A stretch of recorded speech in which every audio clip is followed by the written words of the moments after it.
El concepto de la continuidad es uno muy intuitivo. Esta seguramente es una palabra que vienes utilizando hace mucho tiempo para algo que probablemente sabrías reconocer, pero que, como muchas nociones intuitivas, es difícil de formular en matemáticas.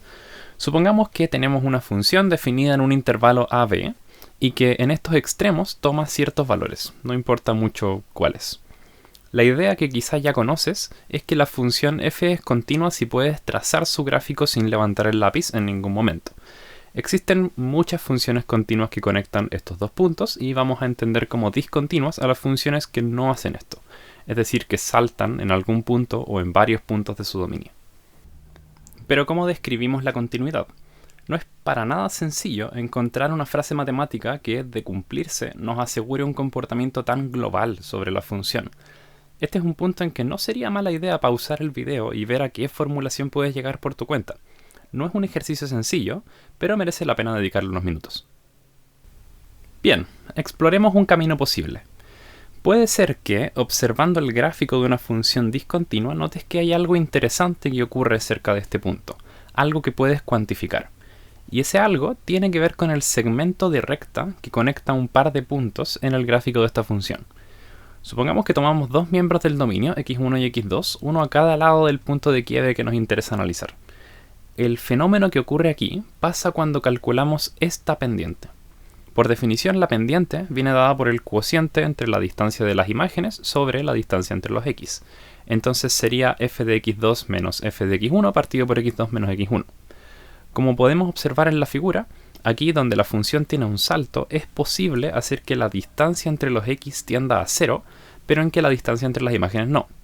Esto genera lo que se ve en nuestro dibujo, que es esta especie de pendiente que se puede hacer infinita conforme los x se acercan entre sí. Nos gustaría decir que este fenómeno de que la pendiente se puede volver infinita tiene algo que ver con el salto. Y en ese sentido, podríamos decir que una función es continua cuando este cociente nunca se puede volver infinito ni menos infinito. O sea que existe un L, número real, en que para todos x1 y x2 en el dominio, el módulo de este cociente es menor o igual a L. O bien, podríamos hacer una formulación equivalente diciendo que la distancia entre las imágenes está acotada por una constante multiplicada por la distancia entre las preimágenes. Esta idea con la que acabamos de tropezar es muy importante en matemáticas, se llama Lipschitz continuidad, y es una propiedad que, si una función cumple, entonces no puede ser discontinua. El problema es que apuntamos muy alto, porque esto que está acá es más que continuidad. Podemos encontrar funciones que podemos trazar, como decíamos al principio, pero que no cumplen esto. Para esto vamos a considerar el ejemplo de la función raíz cuadrada en el intervalo 0, 1. El cociente que nos gustaría acotar queda así. Fijando x1 igual 0 se nos simplifica quedando de esta forma, que es igual a 1 sobre la raíz de x2. Y esto no es acotado, ya que para x2 lo suficientemente cercano a 0 obtenemos un límite infinito. El gráfico de esta función se ve así. Y esta es una función que sí nos gustaría poder decir que es continua, se puede trazar.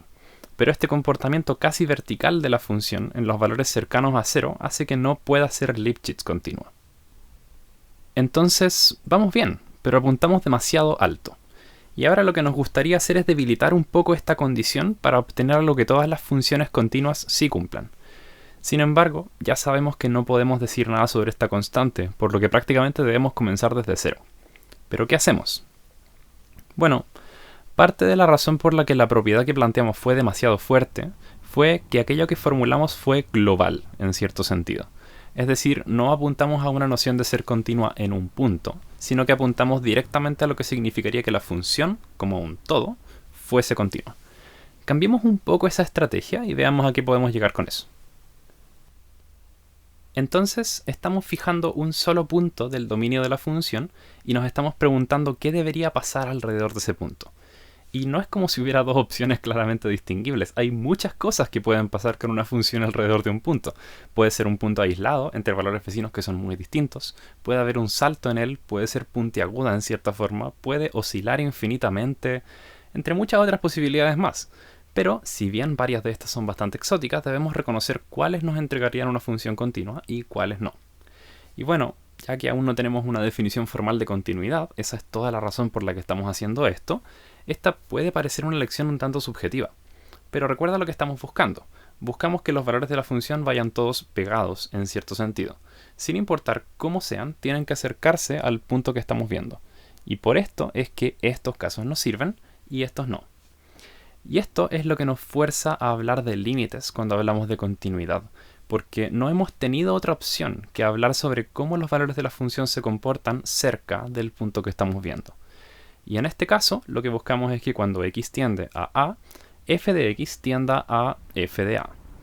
Esta es la razón detrás de la definición que dimos en uno de los videos anteriores.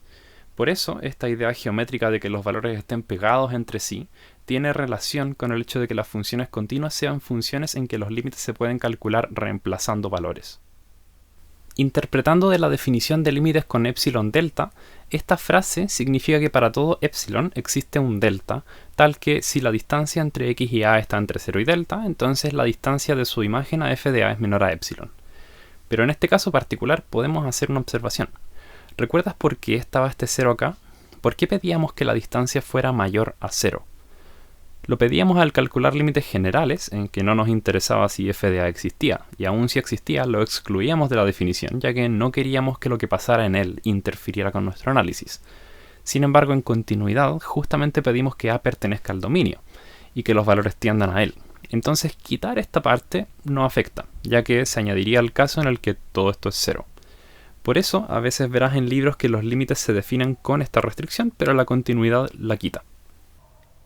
Entonces, definimos que una función es continua en un punto A cuando cumple esta condición. Y esto tiene la consecuencia geométrica de que los valores de la función alrededor de A tienden precisamente a donde esperaríamos que tiendan. Bien, hemos definido la continuidad en un punto, una propiedad local. Ahora globalicemos esto. Diremos, por supuesto, que una función es continua cuando es continua en todo punto de su dominio, rescatando así la idea de que sus puntos van tomados de la mano a lo largo del gráfico de la función. En el complemento vamos a analizar casos interesantes de esto, tales como funciones que son continuas en un solo punto, que son discontinuas en una cantidad infinita de puntos, o que son discontinuas de formas más extrañas que solamente un salto en el gráfico. Por ahora, veamos las propiedades que más nos van a ayudar a demostrar continuidad, para que cuando alguien se pare frente a nosotros y diga claramente esta función es continua, así que podemos obtener el límite evaluando, no parezca como un truco extraño que a veces se puede aplicar y a veces no, sino como algo que puede ser justificado.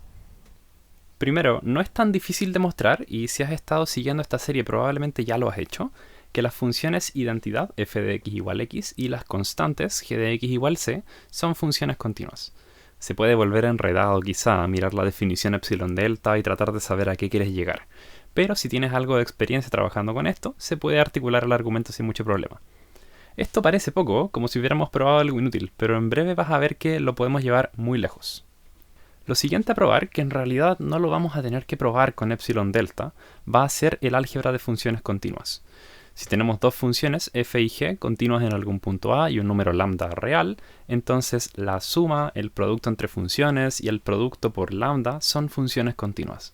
Además tenemos también que el cociente es continuo en todos los puntos donde está definido. En este punto tú dirás, ya, pero esto suena difícil, porque vi sus complementos cuando demostraron álgebra de límites y fue horrible entender esas desigualdades que hicieron. ¿Qué es esto? Pero no te preocupes, eso ya lo hicimos. Ahora nos basta con apoyarnos en nuestro trabajo. Demostremos el producto, el resto son iguales. Si f y g son continuas en A, entonces los límites de ambas cuando x tiende a A son iguales a f de A y g de A respectivamente. Entonces, este límite es el límite de un producto en que ambos factores existen, ya que se cumplen las hipótesis para el límite de un producto. Listo. Esto es igual a f de a y esto es igual a g de a. Y esto colectivamente se puede interpretar como el producto entre f y g evaluado en a. Así que el producto es continuo. También puedes adaptar la demostración que hicimos en el video sobre cambios de variable para probar que una composición de funciones continuas es continua, agregando así una quinta propiedad a esta lista. Bien. Con eso basta para muchas cosas, así que hagamos esto antes de terminar. ¿Las rectas son continuas? Por supuesto que lo son, porque son la suma entre una función constante y un producto entre una función continua, que es la identidad, por un escalar. Así que el álgebra de continuas nos permite concluir. Las cuadráticas son un producto entre dos rectas, y las racionales son un cociente entre dos rectas, así que son continuas, salvo claramente en los puntos en los que este cociente no está definido. Las potencias de x son un producto que, por grande que sea, solo involucra funciones continuas.